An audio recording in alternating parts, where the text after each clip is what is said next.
people who will join us as we continue the meeting. Of course, we're all jumping from Zoom meeting to Zoom meeting, so we appreciate and understand that there may be a little bit of transition time, but we are going to get started right now. This is a note to all of the guests and, of course, our participants. The session is being recorded for CECE members and those who have signed up for the 2020 CECE webinar series. My name is Milan Ephraim. I'm the Program Assistant in the Office of Economic Development and Community Engagement. Looking forward to hearing from our attendees, our panelists this afternoon, and just want to turn it over to the Vice President, again, of the Office of Economic Development and Community Engagement, Sheila Martin, to tell us a little bit more about what's happening in CECE during this summer. Of course, this year has been interesting, so we have a few updates there. Sheila, please take it away. Thanks, Milan, and good afternoon, everyone. I am Dr. Sheila Martin, Vice President for Economic Development and Community Engagement at APLU, and I coordinate the work of APLU's Commission on Economic and Community Engagement. And of course, I get excellent help on that from Milan and Shailen Jyotishi. It's my pleasure to kick off today's event, focusing on aligning assets for a green, sustainable, new green economy. As most of you know, the CECE summer meeting was supposed to be held in New York City this past June, hosted by the SUNY system and Cornell University. Of course, events prevented us from gathering in person, and we miss all of you. But we are presenting the content from that meeting in this series of monthly webinars. And I want to give a shout out to our Summer Meeting Advisory Committee that helped choose this content: Teresa Merriweather-Orrock, Amy Conrad-Warner, and Shelley Nichols-Richardson. Today's panel is really special because these panelists illustrate so well how economic engagement by our universities is helping to address important societal issues and achieving broader social impacts. Before we get started, I'd like to invite everyone to participate in the other CECE events that we have going on, including our learning communities. We have 2 learning communities, or 3 actually, active right now. One is on rural economic and community engagement. One is on scaling community engagement online, and there's an IEP Universities learning community as well. And we also have monthly CECE drop-in conversations, just to, as sort of a support group for everything that's going on right now. And we have the other webinars in this series. We'll also be doing some programming in November for the APLU annual meeting, which has also gone virtual. You can learn about all of these events by joining CECE, and Milan is dropping that link into the chat. So with that, I would like to introduce our moderator today. Grace Wang is the Senior Vice Chancellor for Research and Economic Development at SUNY, and a professor in the Department of Materials Design and Innovation at the University of Buffalo. Since 2017, Dr. Wang has played a lead role in designing, directing, and expanding the footprint of SUNY's research, graduate education, industry partnerships, and economic development activities. She's committed to supporting SUNY researchers and leads the SUNY Research Council and Vice Presidents for Research Council. She works with the Research Foundation, providing the research vision and strategic directions that the Research Foundation operationally supports. Dr. Wang has a very extensive set of scientific and economic development credentials, and she brings all of that to her role as our moderator today. Now, I'd like to suggest that as you have questions for Dr. Wang and the other members of the panel, drop those into the Q&A, and I'll be keeping track of those, and we'll be getting to those later in our conversation. So Dr. Wang, take it away. Yeah. Well, thank you so much, Sheila, for that kind introduction. Good afternoon, everyone. Thank you for joining us today. As Sheila mentioned, evidently we are in the middle of a global pandemic. And this pandemic has tremendously impacted not only the public health, but also the global economy. And it's still very hard to estimate how profound the impact of this pandemic will be. So the question to us is, if a pandemic like this scale can impact our life and economy this much, what would be the impact of climate change for decades to come? And just last week, Bill Gates wrote in his blog, and I encourage you to take a look at that. It was very insightful. It's called COVID-19 is awful, climate change could be worse. And he was very insightful about the reduced carbon emission during the pandemic. And he said, and I quote, "What's remarkable is not how much emissions will go down because of the pandemic, but how little," end of the quote. So it speaks of how challenging it is to effectively reduce carbon emission and achieve environmental sustainability for decades to come. And it's it's a tremendous societal challenge we are facing collectively. So in this context, today's discussion in clean energy and sustainability is not only important, but also timely. I want to thank APLU and Sheila and Milan and everyone for hosting this discussion today.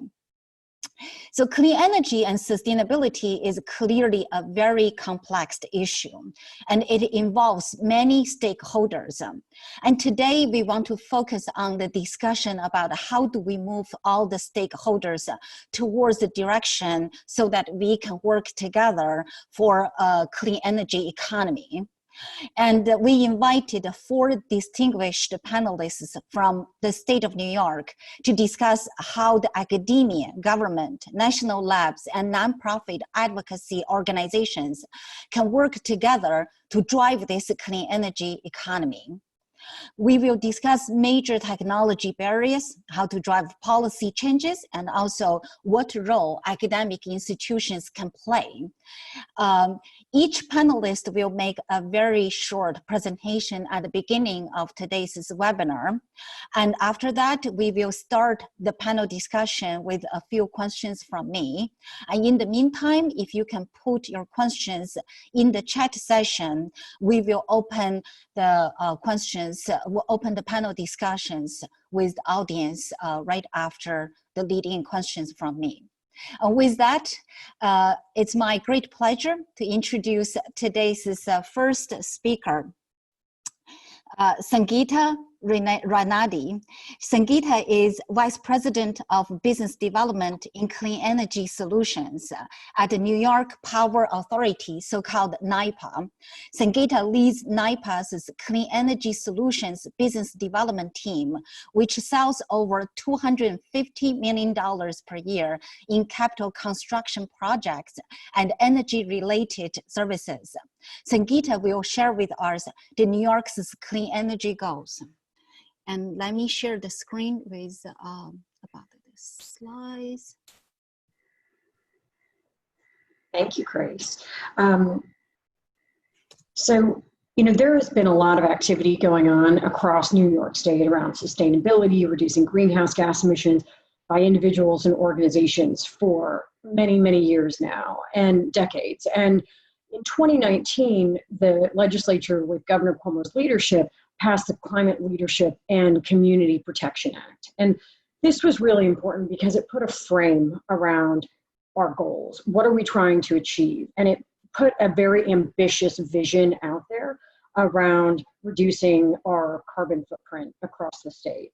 And so here are a few highlights from it. And I focused on the technology components of the Climate Leadership and Community Protection Act. So you can see 9 gigawatts of offshore wind by 2035, 6 gigawatts of distributed solar by 2025, storage, energy efficiency savings. But it's actually much more holistic than just the technology. It also is very much focused on bringing the benefits of a cleaner environment to all New Yorkers.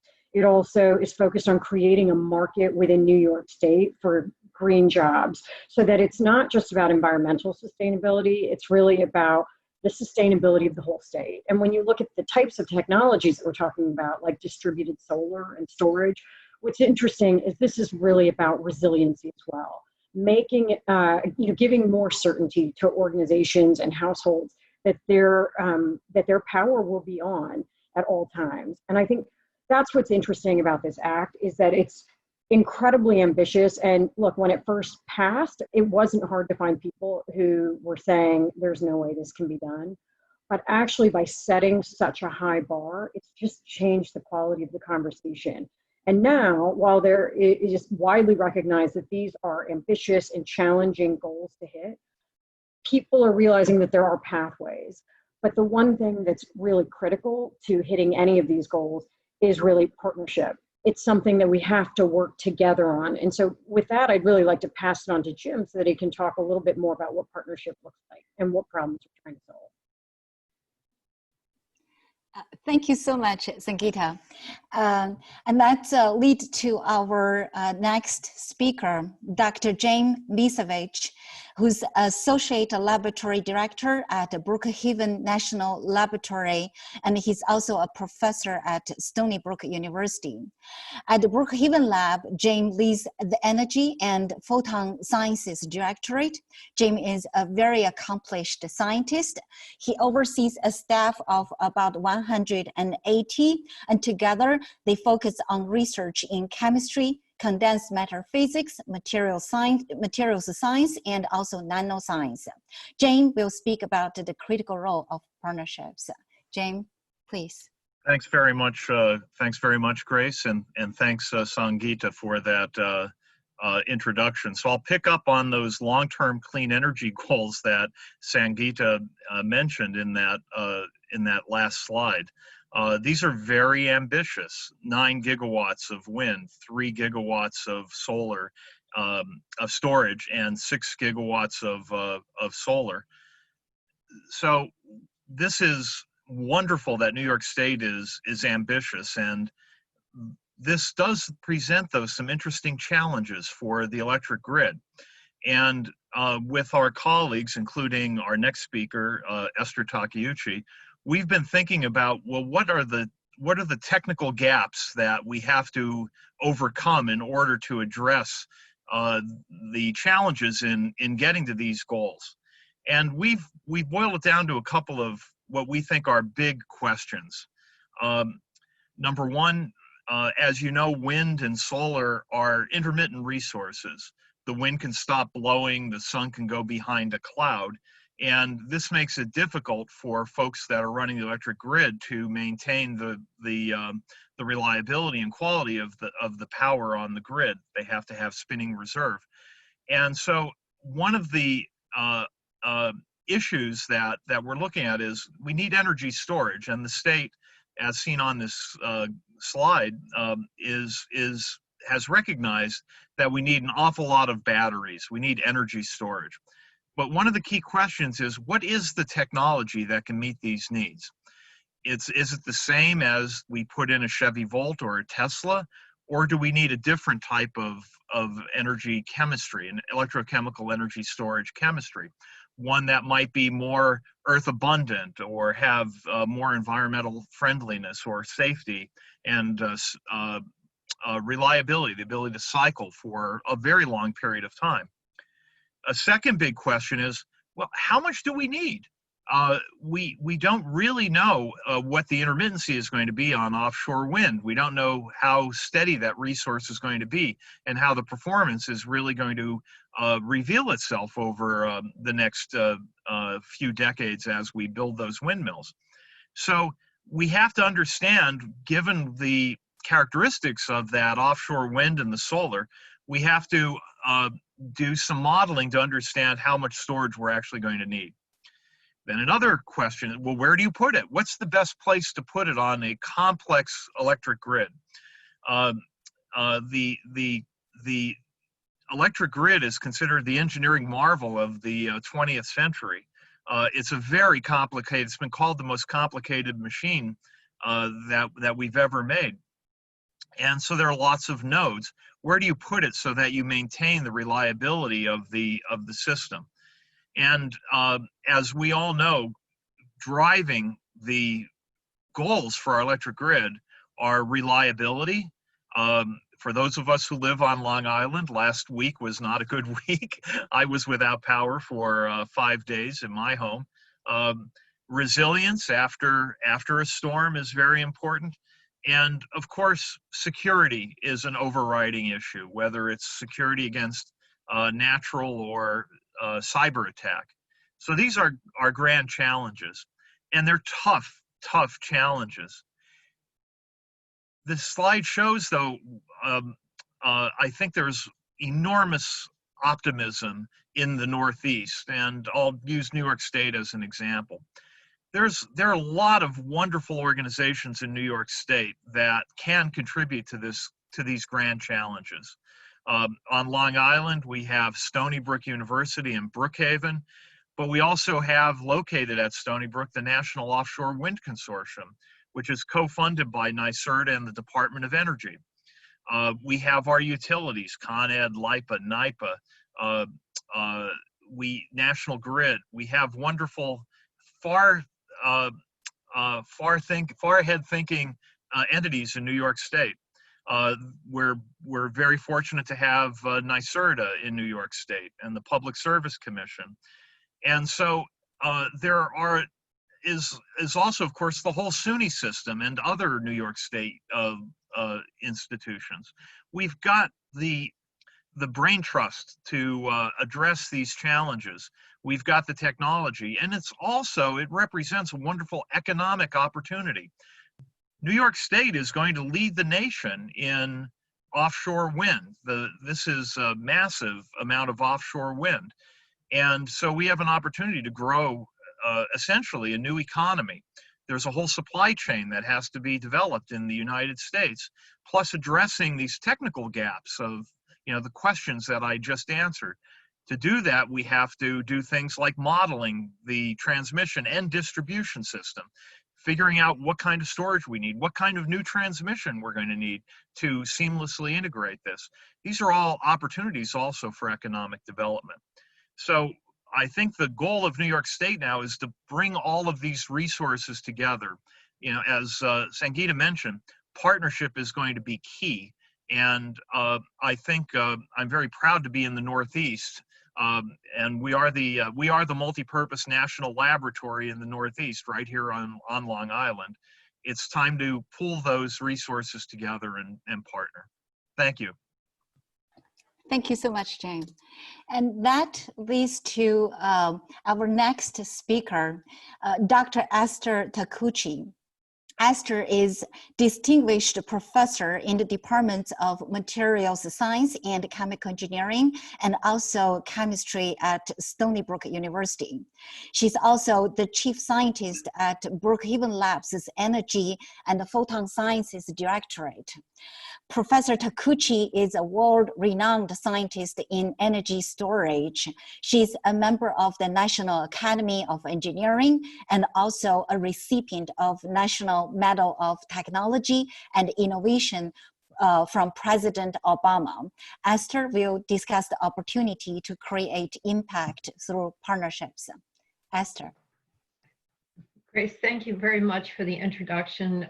I want to thank the organizers so much for the providing the forum to participate in this. I think, as Grace mentioned during the introduction, it is so timely and so important to think about the really the intersection of energy and the environment and how those things are going to lead us into the future. What I really wanted to talk about was Sangeeta and Jim set up the stage so well about what we're trying to accomplish. And what I wanted to amplify a little bit further is, how do we get there? The path is not always so clear. There are technical gaps, there are technology gaps. So how do we move forward to not just at a university and in a national lab to research things at a very specific, important level, but then to translate that research into something meaningful that can really have impact beyond the research arena alone, and begin to impact the economy of New York State and the nation, as well as generating a whole new economy around green energy and developing the technology to get us there. And thirdly, I want to mention this is an opportunity for workforce development where you're going to need the educated scientists, engineers, and leaders who can lead us through these challenges and accomplish what we need to accomplish in the next 5, 10, and 20 years. So the points that I want to make in the academic environment and in national laboratories, there's tremendous expertise and understanding and wonderful, wonderful instrumentation that can really probe very fundamental questions. But I think these expertise and instrumentation really should be thought of as a resource where we can bring together multiple scientific disciplines as well as multiple organizations to drive effective team science to solve really big and impactful problems. So therefore, research can be elevated beyond just the research arena. And what I want to suggest is that if we can have targeted intersections among academics, national laboratories, commercial organizations, including, not only private companies and public companies that make money, but utilities as well, then we can really realize the benefits of that collective talent, that collective ability. And I spoke about leadership, and I do believe that leadership is really critical. When we have leaders who know how to lead and where to look, we can accomplish great things. Next slide, please.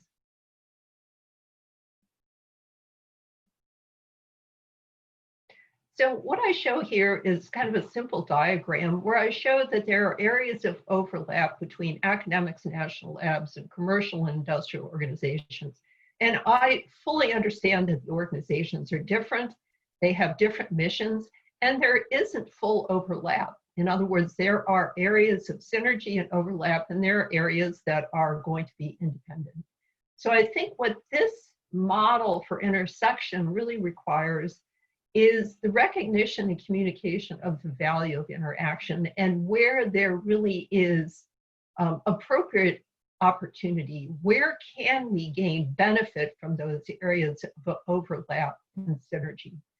And I think we're very fortunate because in the institutions that I'm familiar with, we have leaders who can forge those interactions and bridge the gaps among the organizations. So the resident expertise, the resident drivers, motivations that these different types of organizations have can be brought together to really address and solve the large and seemingly daunting challenges that we have in terms of reimagining the energy landscape, reimagining the energy economy and the impact on the environment.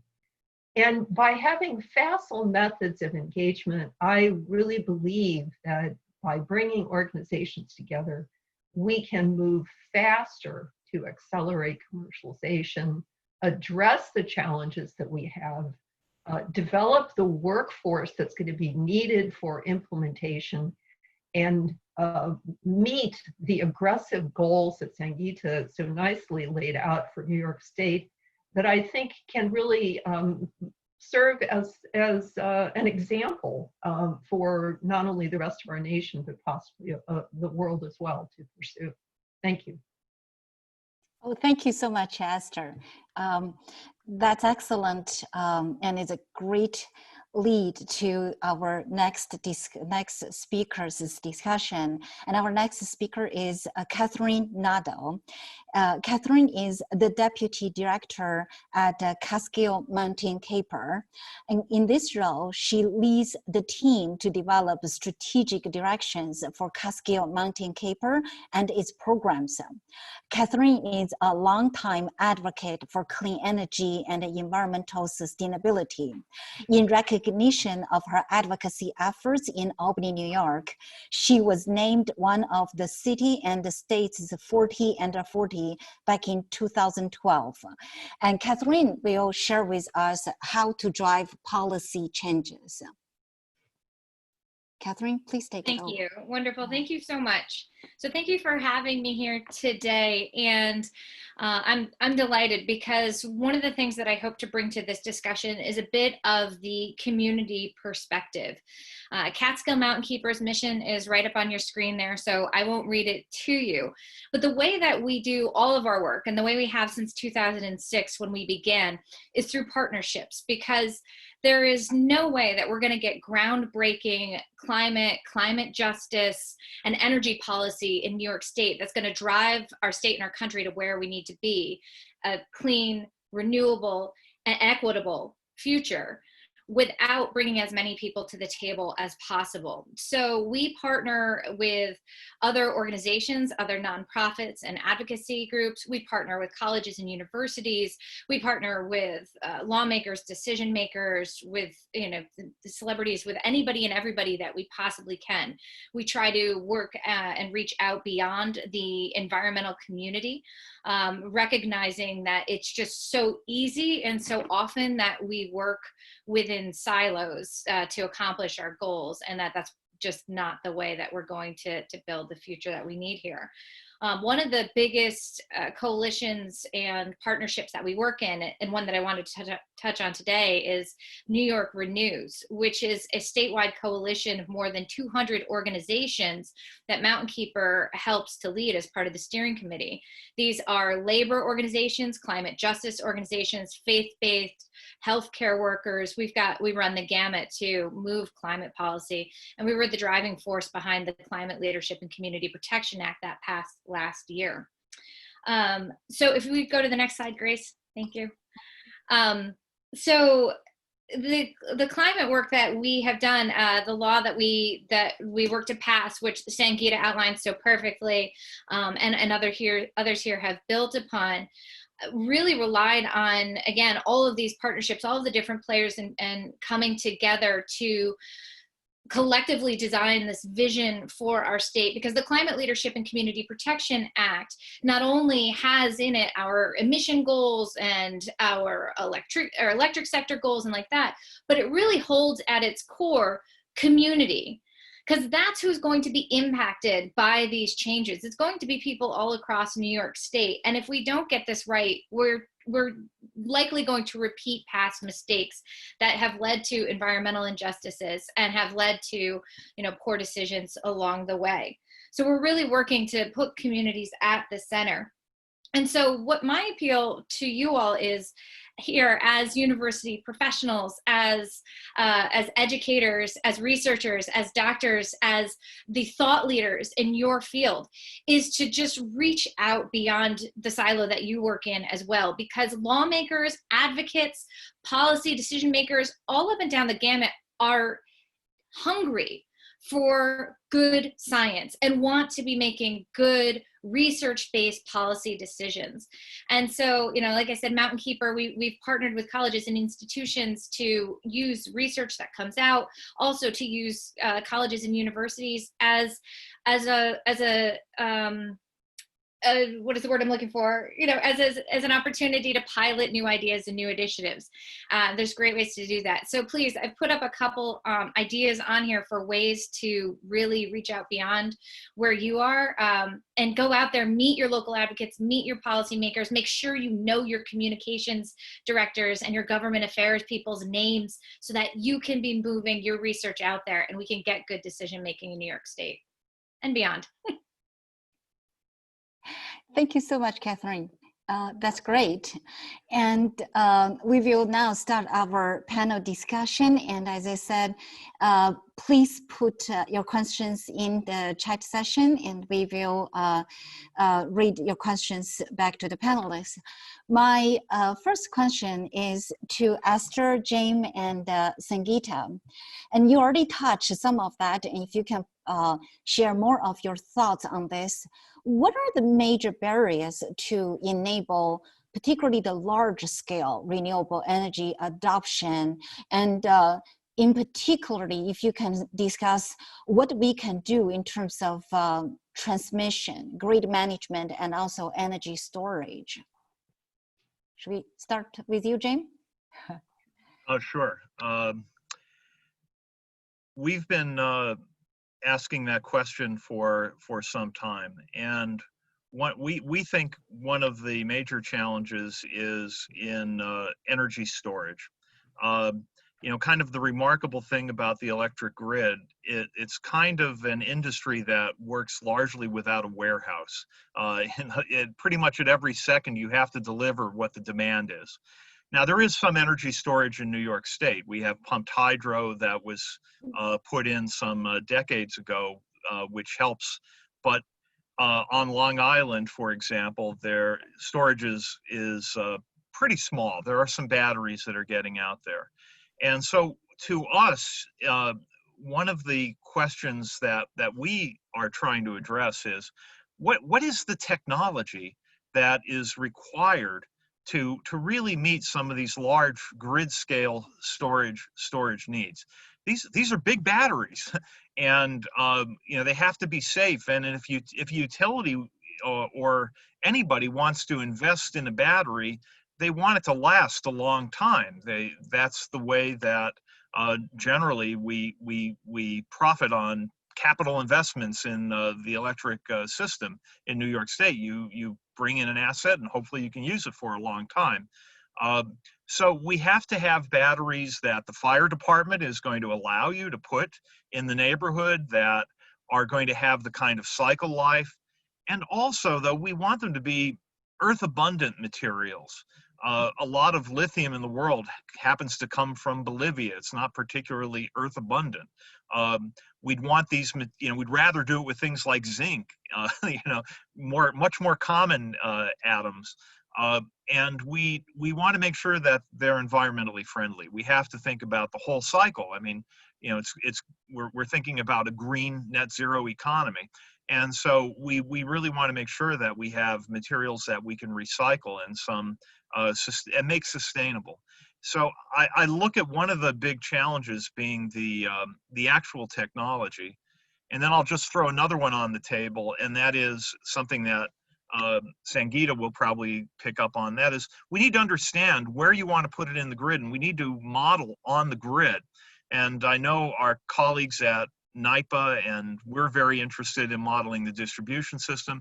They've been doing some beautiful work modeling the transmission system. When we plug in this power from the offshore wind, the electrons are going to be going the wrong way. And so we have to figure out, and we want to do this, frankly, with a model before you actually plug it in. It's best to do a model on a computer before you plug something in and blow up a circuit someplace. So you want to make sure that you have something that has been well versed. And that's probably, I'll kick that over to Sangeeta. I'm sure she will like to add to that.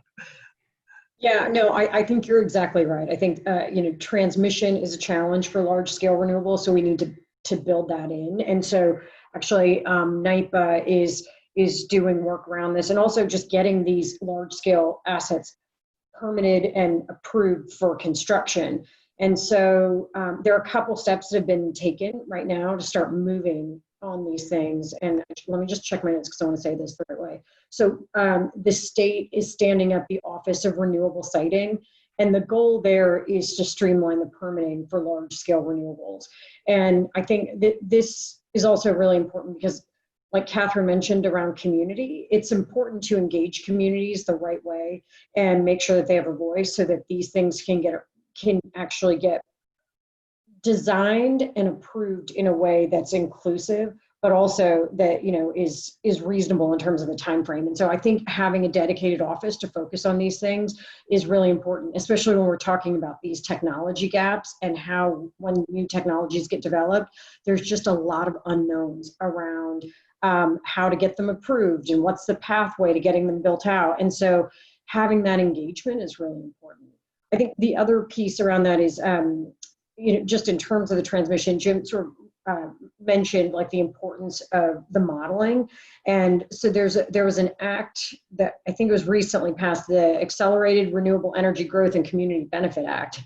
And what's interesting about this is it is really focused on kicking off a process to study the distribution systems and the transmission system. That information is going to be really important so that we know how we want to integrate these new assets in, both at the large scale, but also at the smaller scale for distributed energy resources. And so I think that's going to be really critical, because we're basically moving from a system that was one with energy moving one way to now a system where energy might be moving in different directions.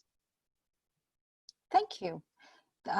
That's great. And Esther, if you would you mind to discuss a little bit more on the energy storage? I also want to bring this question to your attention from the audience about what are the potential negative effects of energy storage. I know James touched on that a little bit.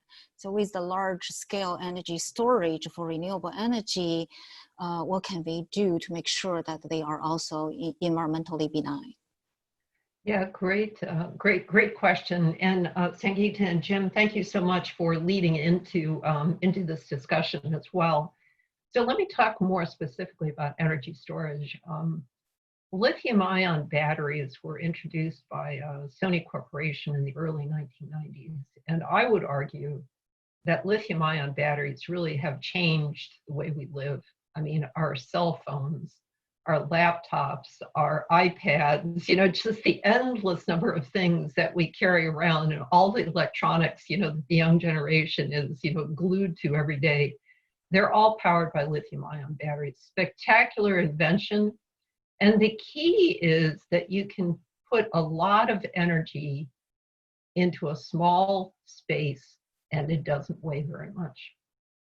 But when we start thinking about large-scale energy storage, the requirements really are quite different. You know, when we're not going to, you know, I don't think the plan is really to move around these larger installations, and certainly not very often.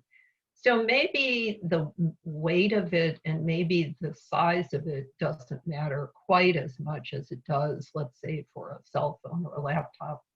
But what does matter substantially is how much does it cost? How long does it last? As Jim mentioned, what's it made out of? You know, if by some chance this battery, you know, leaks, spills, you know, something crazy happens, you know, somebody drives a car into it, you know, what's the outcome going to be? You know, if the battery leaks, is it really a disaster, or is it something that we can more or less clean up, you know, with a hose and a broom, you know? And I think those are the questions that we've been asking ourselves in terms of the technology. The numbers that I've seen are that something like, and Sangeeta probably knows the numbers exactly, but something like 80 to 85% of the large scale batteries that have been installed, you know, as part of the electricity system and the energy generation system are based on lithium ion. And why is that? I mean, the reason is because lithium ion is so common now, not only the small ones, but, you know, slightly larger ones now being developed for electric vehicles. So there's this kind of ready supply of these batteries that just by, you know, wiring them together in a different way, they can be adapted for large scale energy storage. But I still think, you know, and in some circumstances, they absolutely play a role. So I'm not trying to dismiss lithium ion, because I think lithium ion is a wonderful technology. And honestly, it's going to be around for a long time. It's not going away just because it works so spectacularly well. But in my mind, we really need to, as a community, think about alternatives. One of the things about lithium and the materials that surround it, lithium itself is flammable. It reacts really, really in a vigorous way with water. And so, you know, if these batteries crack open, then likely there will be a fire. Maybe we need to consider batteries that are based on water, and that if they break open, like I said, there is no very vigorous reaction, and certainly sourcing the materials that they're made of to make sure that they're readily available, not only to be low cost, but to be more environmentally benign. I think those remain important challenges. So while, you know, there are certainly batteries available today, I think for grid scale batteries, there's still substantial work that not only can be done, but I think needs to be done to really identify the technologies that are going to be suitable for every application. And before I close my comment, I just want to say that I really appreciated Catherine's slides.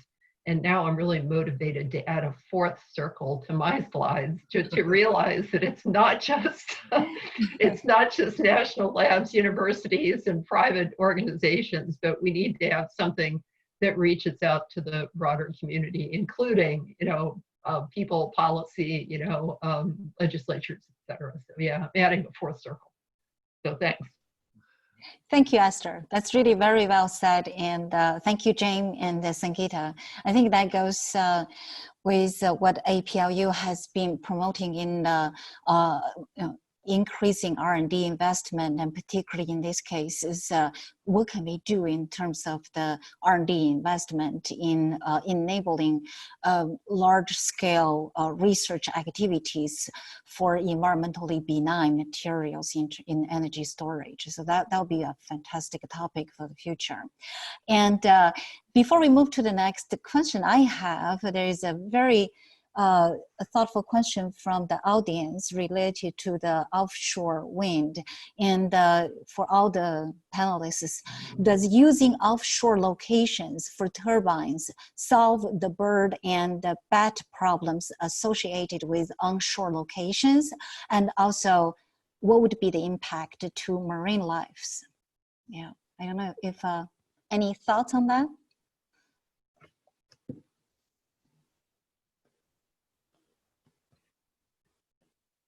Yes, Sangeeta. Unfortunately, I don't know the answers around the impacts of offshore wind.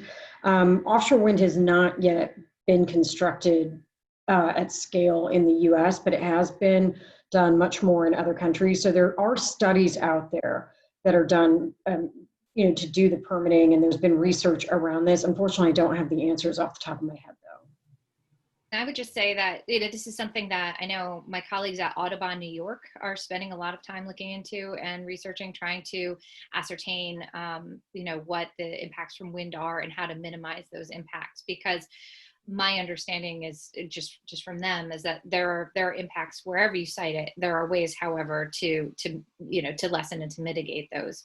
But I would point folks to Audubon, New York, and probably down to Stony Brook University as well for more information. Yeah, I was just going to add that Stony Brook has a School of Marine and Atmospheric Sciences that is very interested in just those questions. I'm not the expert in that area, but SOMAS, as it's called, is looking into that, and it's part of the R&D that the National Offshore Wind Research Consortium is funding, frankly, which is important, obviously. I can tell you that this is a question that comes up a ton on the policy side of things from lawmakers and legislators and policymakers in the governor's office and at the agencies that are trying to figure out, okay, we've got these mandates. We all know where the people want us to go, and that is towards renewable energy. How do we get there? And I mentioned Stony Brook, not only because they've got a great group of people working on this, but also because that's a place where both of our chairs of the Environmental Conservation Committee in the legislature, in the Senate and the Assembly, are from Long Island and are always very interested in what does Stony Brook have to say about this? Whatever the question is, what do those folks have to say about this? Because they look to their institutions to be thought leaders on this.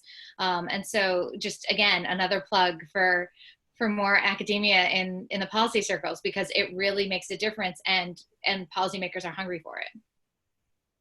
Great. Well, any other comments? Well, thank you so much. That's a great question, and we're taking notes, and I will relay that to our colleagues working in this area. But I think it's in the big picture of the environmental sustainability, it's really the principle whenever we enable the new technologies or the new types of renewable energy, it's important for us to look ahead of that and see what would be the impact to the environment before we even start the scaling. And with that, the next question is to Catherine and Sangeeta, particularly related to the energy policies. The energy policies can have deep impact on what type of renewable energy to be generated, how fast the type of renewable energy can be adopted, and also can deeply impact the business model for utility companies and also for the individuals. And from your perspective, from the government and also the nonprofit organizations, what do you think we can do to drive the policy changes so that we can enable the growth of the clean energy economy and also foster a sustainable environment? So, investment. I mean, this is one of those cases where you know, money is not going to solve everything, but it'll sure get us further down the road. We need investment on the local, state, and federal levels for us to really realize the full potential here. You know, one of the things that Mountain Keeper saw firsthand was we ran these solarized campaigns over 15 counties in upstate New York, where we were helping homeowners choose options for solar for their home, business owners as well. And over the couple of years that we were doing this, when we first got into it, the federal tax credits and state incentives were really, really high. They were declining incentives that went down over time. And over time, as those incentives went down and it got more and more expensive for the homeowner themselves or business owner themselves to shoulder the full cost of the installation, which can be really substantial, we saw it became much harder, frankly, to help owners, business and homeowners make that choice to go solar, not because they didn't want to, but because with some of these technologies, we still need a boost to get over the hump. In a lot of different ways, our state and federal government is subsidizing the fossil fuel industry and continues to do so every single day. If we're going to start making the change to the technology that we've all been talking about today, we need investment to make that happen. And we need it to happen both on the level of making sure that our agencies have the resources they need to make good decisions and to help roll these technologies out. And we also need it at the community and individual level, making sure that we've got people on the ground are seeing the benefits and able to make the investments and the changes that we're going to need. Because if we're going to get where we envision going, we're talking about major adoptions. We're talking about taking homes off of natural gas. We're talking about people getting out of gas-fueled cars. And we're talking about slowing down, minimizing, and eventually closing gas stations. These are going to have real community impacts. So making sure that we have community investment on that scale is critically important. And also making sure that this is coming at the cost of those companies that have benefited for so long on the destruction that their products have caused, the gas, oil, and those companies. So really providing investments, getting it from the various levels of government, and making sthat it's the polluters who are paying to help us make this next jump that we need to make. Yeah, I think that if I could just chime in on that, part of the reason why solar and wind have become so attractive is because the technologies have really developed, and there was investment, but there's also the tax credits helped to drive that market. And I think storage really needs that as well. One of the most challenging things for any organization, these are, long-term investments. And I think when you have something that's stable in the marketplace, so if it's known how long the tax credits are going to last, that helps to give people a better sense of what the economics look like when they invest. It's deeply damaging when, one day there's talk of tariffs and then the next day they're gone and then they're back on the table. It's really hard for people to feel comfortable with making these decisions, which aren't easy in the first place, right? Because it's all new. And so it just adds an unnecessary layer of complexity. And so I definitely think anything that can provide more stability so that people can feel comfortable making those decisions is really important. And then just one other thing I would add there is making sure that the investments are equitable, that we are investing in the communities that have been so long left behind. There are a lot of different models out there for raising revenue and for helping individuals, homeowners, small businesses with the transition. But equality and equality and equity are not the same thing. So making sure that we are, spending the most where the most is needed is going to be critically important to, again, not repeating past mistakes. Yeah, I would definitely echo that point. Like, clean energy cannot be a solution that only works for parts of the economy or parts of the state. Like, it really needs to be democratized and affordable for everybody. And in fact, the numbers, I don't have them off the top of my head, but the percentage of New Yorkers who live in energy poverty. And so what energy poverty means is a substantial portion of your income goes towards your energy bill. The numbers are not insignificant. I mean, I want to say it's, Catherine, do you know what those numbers are? I mean, it's a significant number of households. And so we really have to be very thoughtful about not just getting new technologies built out, but doing it in a way that benefits all New Yorkers. Yeah. And policy will be critical for that. Yeah, that's an excellent point. Is renewable or non-renewable energy, actually the energy consumption in the world is going up every day and every decade, every year. And the energy is going to be a very important commodity. And so the affordability will be a very, very important factor. And that drives us in terms of research about how to continuously to reduce cost in policy. How do we enable viable business models, right? Yeah.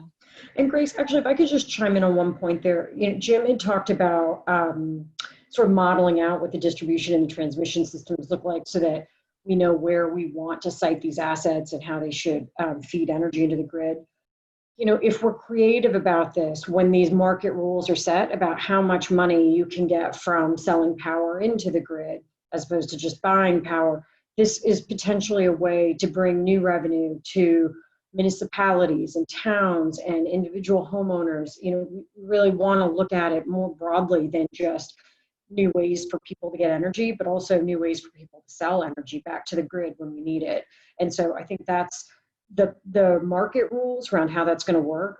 It's really critical because it's going to bring benefits to non-utility players, basically.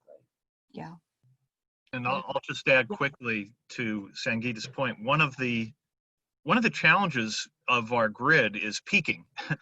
We have a state which goes through these peaks, and we go through extraordinary measures to keep the power on when we're peaking. Some of these technologies could help us to flatten that to some extent or shift the peak, and that could have significant economic impact and could have economic benefit if we do that properly. And so, one of the things I've learned, I'm a techie, I work on the tech side, and that's what I love, but I've certainly learned that the technology alone is not useful unless you have good economics and you have the policy to allow that technology to become widespread. And so this is why partnership, that's the theme of today. It's the merger of the technology, the economics, the policy, and that's what we have to do if we're going to make it work. Exactly. That's really well said. And we have a very thoughtful question from the audience related to what Esther has commented about the 4 circles. I know you started with 3 and now it's evolved into 4. And the question is, can you list specific efforts to bring into these 4 circles together? For example, engaging the local community and policymakers on both R&D and workforce development when multitude of interests can conflict. Yes, I'm delighted by that question because this is something that I think about a lot, and certainly, the leadership at Stony Brook, the leadership at Brookhaven National Lab, and honestly, the leadership of New York State as well thinks about a great deal as well.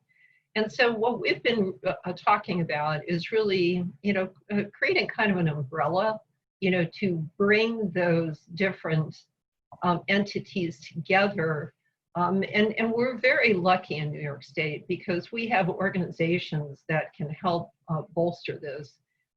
We have organizations like NYSERDA, that are really tremendous advocates. They help make roadmaps, and they even have some, financial muscle that they can contribute, to these initiatives. We have organizations, NY Best, for those who are not familiar with that. It's all about, New York battery energy storage technology. And it has, several hundred, partner organizations, many of whom are companies, but we have academic partners in that organization.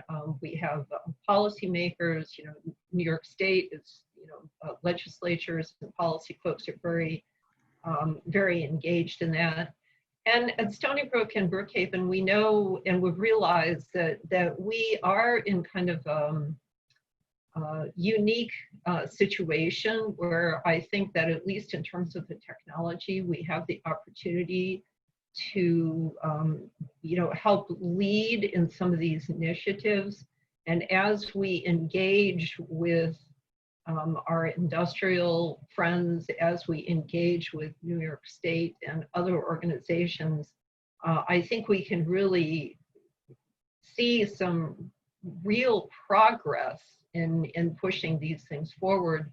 And in fact, Jim and I are engaged in some strategic planning directly focused on this, that really thinking hard about these challenges and how can we take the expertise resident on Long Island, New York State, and elsewhere for that matter, to bring those coalitions, those constituencies together.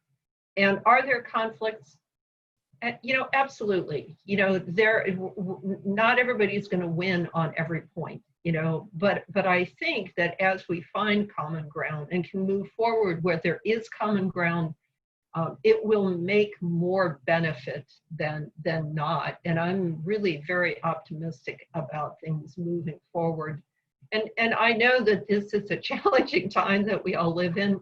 But maybe this time, as Grace started out, with the quote, maybe this time is the time to make us realize that, it's in our hands to do something positive about the situation, and it's our obligation to do the best that we can. Yes, Catherine. Yeah. Another place that I would point, in addition to what Esther was just mentioning, is again this law that we've referred to a couple times now, the Climate Leadership and Community Protection Act. The law set up a massive structure to guide New York through the transition, and it's going to touch on everything from agriculture to energy to education to everything in between. That law set up a guiding body, the Climate Action Council, which is made up of both state representatives, but then also folks from throughout the state. And then from there are subcommittees, all working groups to weigh in on creating the actual roadmap to get to the goals that James and Esther and Sangeeta have been talking about so well. And so on that body, Bob Howarth from Cornell University, who's a climate scientist and a professor over there, he sits on that body. And there are going to be other opportunities for folks to engage, either by, if you've got something to offer, please reach out to DEC and NYSERDA, offer yourself up for one of the working groups. They're putting those together now. I put my email up here on the Zoom. Anybody's welcome to reach out to me, and I can help connect you to what working groups are being thought of now. And then beyond that, there's going to just be public outreach and comment opportunity throughout that process as well.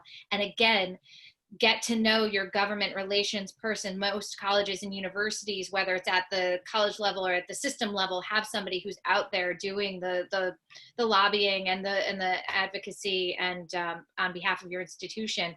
Know them, let them know what you have to offer, and step up, because you are so needed right now. This is the moment. Thank you, Catherine. Yeah, thank you, Esther. Catherine actually touched on this during her talk. Is the academic institutions has always been the testing ground and also living laboratories for new ideas and new thinking and the enablers of the new culture. So we have a great question from a colleague from CUNY is talking about, speaking of thought leaders, how can academic leadership partner better with New York City and state, the commercial partners, academic colleagues, and policymakers to make a quicker and more sustainable impact? And are there groups that we can work together with? And you are new to New York, welcome. And any comments from the colleagues here?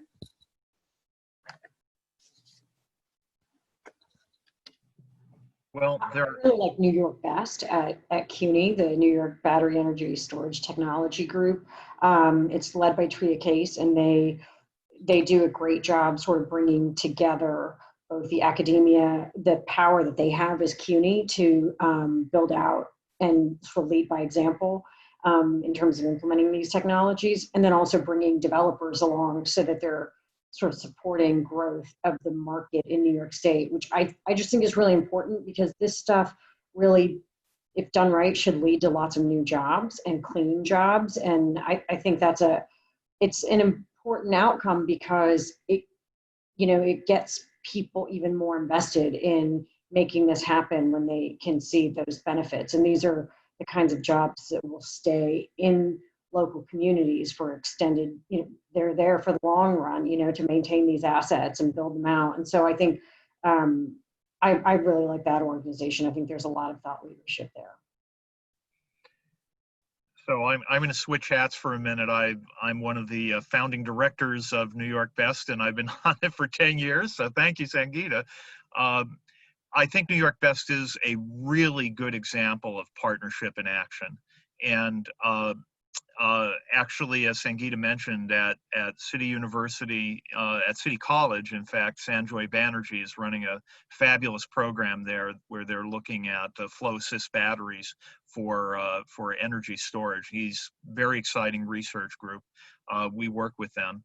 I think there are lots of opportunities for partnership, and Esther and I are right now looking at putting together a group that will look at how communities can become connected, because there's an opportunity from the Department of Energy right now to invest in research in how a cluster of buildings, rather than an individual building, but if you have a cluster of buildings that have different characteristics, how can you make that cluster more efficient as opposed to looking at an individual building?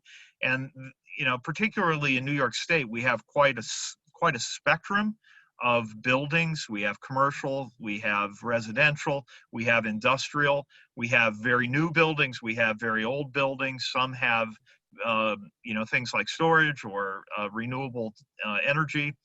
How do you make all of that work better and provide benefits for both sides of the meter, both for the ratepayer and for the utility?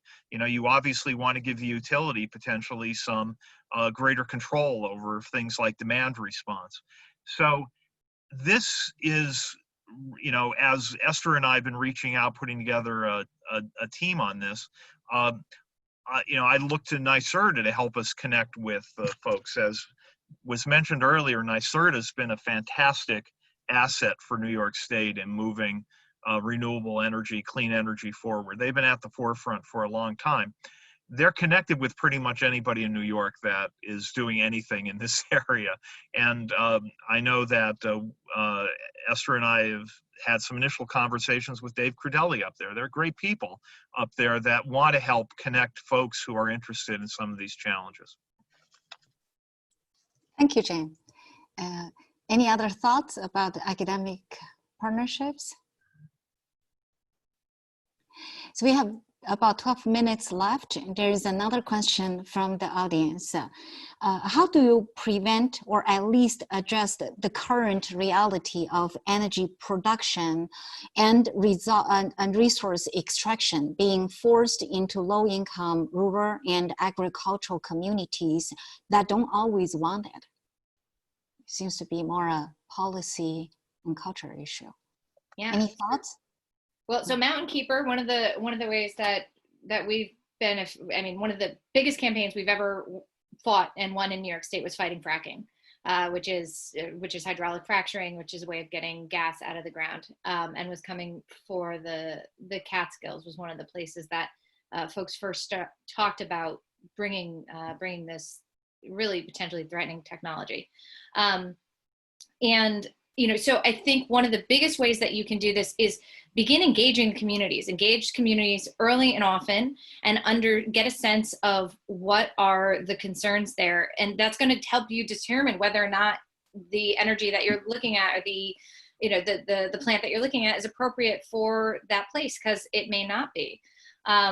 Another way to make sure that communities can really understand and be involved and have seats at the table is intervener funding, which is a way of making sure that the communities have the funds that they need to also have experts and researchers and folks working with them, so that it's not just a small rural community on the other side of, some mega operation that wants to put a big power plant in their backyard. This gives the community some of the same tools and make sure that they have the funding to come to the table prepared for the conversations. So those are a couple of ways to engage. And then the other one, this is pretty kind of basic, but at the community level, tight zoning. Right? A lot of New York State does not have zoning, and when you get into the city, it's a lot more complicated. But when you're in parts of parts of upstate, parts of Long Island, just making sure that communities have access and understanding to the tools that zoning provides, so that again they can figure out, okay, if we're going to have some sort of big build out, where is the appropriate spot in town for the big build out? Or maybe we're an agricultural district, we want to remain an agricultural district, this is not an appropriate spot. And working with. And this is one of the biggest challenges we face, because as Sangeeta was saying, Esther, and I think James have all said, it really matters where you put renewable energy on the grid. And so making sure communities have the resources and understanding to make good decisions is going to be really important, because we neither want to charge ahead with just like building everything everywhere, but we also can't just sit back and and hope that things turn out well, because it matters where we actually site these things. Excellent. Thank you, Catherine. Any other thoughts on this question? I just want to follow up on something Catherine said. I think it is very important to have good models so that you know where you want to put things and how much you want to put on that to optimize, from a pure technology point of view, the grid. But I'd also point out that, and I don't, this becomes more of a policy question, which isn't my area, but that even if you cite something on Long Island, it could have benefits for upstate New York as well. And that's something that somehow we have to capture in New York State, that, improving efficiency, improving renewables, integrating renewables, actually has broader benefits. And somehow we have, it seems we have a way of looking at utilities in a very parochial, very narrow way, but some of these benefits could cross some of those traditional boundaries. And I'm not sure how we do it, but it'd be interesting to try to capture that as well.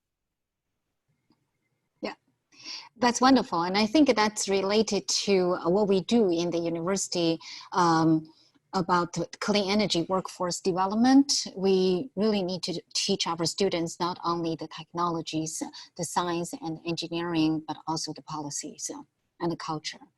I think Sheila has the last question. Well, thank you, Grace. My question is really about science communication. Oftentimes, especially around this issue, when we're talking with policymakers and advocates, they ask a question and they want a one sentence or even a one-word answer. And as we all know, science isn't that simple. There are all kinds of caveats, and I think particularly, academics are very reluctant to provide brief answers to questions when the answer is actually pretty complicated. So how do we bridge that divide and help people become more science literate on both ends in terms of both understanding the science and communicating the science. You know, Sheila, I really want to thank you for that question, because I think that it's a really, really important question, and perhaps one that scientists don't often think about sufficiently. You know, you're right. I think scientists sometimes love to delve into the complexities and the exceptions to the rule and this and that. And what it ends up doing is leaving the impression, certainly it's not the case, but it ends up leaving the impression that scientists don't have a clear vision, you know, that we view things from different perspectives. So therefore, nothing is known because we don't all 100% agree 100% of the time. So therefore, all of it must be under suspicion. And I think that's something that scientists need to think about, because there are some things that are just clear. So we should be clear when we speak. We should be direct. And, you know, if something is the case 90% of the time, then go with that 90%. I mean, honestly, if we think about ambiguity, human behavior is probably the most ambiguous thing that we deal with, and it's much more ambiguous than science is. So, you know, and I think it's a question of, you know, sometimes taking ourselves a little bit out of the strict science mindset, but recognizing that there are things that we do know, and those are the things that we should just be clear about, rather than debating, you know, the nuances and the subtleties on the boundaries of those truths that, you know, that really we are aware of. You know, that's something that I think really is pretty spectacular at Stony Brook, that we have the Alan Alda Center for Communicating Science. To be honest, it's the only one I'm aware of. You know, there may be others that exist, but it's the only one that I've personally, you know, come across. And I think it's very much an important service, and something that scientists, faculty, and leaders need to think about, is when it's just like anybody who's an expert in something. When you're communicating to folks that aren't experts in your field, be clear, be direct. You know, focus on the things that are statements that you can stand behind. And if there are subtleties and ambiguities, don't worry about those in the first conversation. So I know Jim thinks about this, so I'll turn it over to him. But I think it's something that scientists need to do better, and we can. Well, I'll start off by agreeing that we don't do it well all the time. You know, and I have to admit, I think about my own days in graduate school. I had some professors that were fantastic teachers. I'd go in that class and boy, everything was crystal clear. And I had other professors that were awful, and I didn't get anything from the lecture. And as I started teaching myself, when I became a professor, I worked very hard on how I present, how I give a lecture. You can say, okay, here's the science, and just present it, but making sure that it's communicated in a clear manner takes a lot of work. And, you know, Esther did point out the Alan Alda Center for Communication. They run a great program, because it's kind of, you know, most scientists talk to other scientists, and so you can get away with, to a large extent, some of the, you know, getting into the arcane and not necessarily communicating. But it takes a lot of effort when you're trying to communicate with a broader audience, and that's work. And I think we need some help in many cases, things like Alda, and we have to be dedicated to making sure that we're communicating well. You know, I had a email last week. I'm also involved with a quantum information science center here at Brookhaven. And one of my colleagues say, how do I explain this to my grandmother? And, you know, that was a really interesting question. And I thought about that because I've got kids who are 9 and 12 right now, and I have to explain it to my kids. And it took me a while, but I finally came up with something. And, you know, that would be another panel. I could talk about that, but it takes time and effort. And sometimes we need help to demystify some of these things. You know, there are very clear implications on, you know, carbon that we need to communicate. And, you know, some folks are out there doing a fantastic job of communicating the threat that carbon is to our world. And so we need help, and we have to. I think it's incumbent upon us as scientists to make that effort to talk to folks like, you know, your grandmother or your kids or your neighbor who isn't a scientist. It takes effort. And if you're a department head and you're designing course material and course studies, require your students to take a PR class, right? They have to take 3-credit PR class to get out of college. Because I think a lot of the times too, it's just understanding the audience. Yeah. Well, thank you that we are at 3:15, and that's a wonderful way to conclude this great panel discussion. And let me thank all our panelists for sharing your expertise and thoughts. Thank you so much. And also, Sheila, Milan, thank you so much to the APLU for providing this platform for the discussion. Back to you, Sheila. Thank you all so much. It's been a pleasure, and I look forward to seeing all of our CECE members at our webinar next month. Thank you. It's been great. Thank you.